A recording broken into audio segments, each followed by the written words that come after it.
guys magluto ng hindi lang muna ako magpakita para suspense. Ako guys magluto ng chicken curry. Pinaano ko muna sa rice cooker. Ayan no. Lahat nandyan na. Yung simple lang ako magluto ng chicken curry. Walang kung ano-anong ricados. Ano lang yung cream.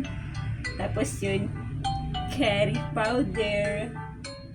Yun lang. At saka pagmamahal. Ito may na to. May timpla na yan lahat. I-ano na lang. Simple lang ako guys magluto nito pero masarap. Puro laman to.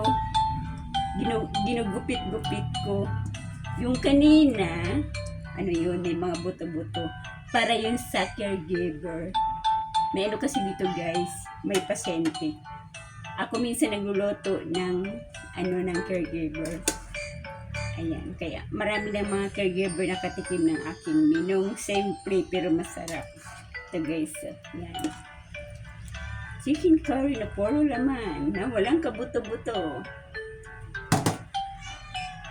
Tapos, mamaya guys, pag ready na yun, magluto naman ako ng adobo na puro laman. Ayan, ganyan ako guys magluto ng inaano ko sila lahat dyan. Tapos bago ko sila, yan, yung aking adobo. 3 mino ang niluto ko ngayon. Ay, kanina guys, nag-imbento ako. Yung mga malalaking galunggong, inano ko, anong tawag nito? Pinaksew ko. Tapos, pinirito ko yung 3 buntot. Ang sarap guys.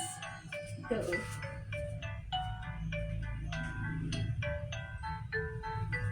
Yan guys, so, yung galunggong na malalaki, pinaksew ko, tapos pinirito ko.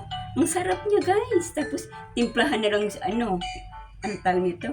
Partner na lang ng itlog na maalat with kamatis, diba? Or mayroong yung ensaladang mga kamatis, sibuyas, pepino, o whatever. Iba guys pagtawid gutom na yan. Ang sarap niya, try nyo. Ipaksil nyo yung galunggong malalaki.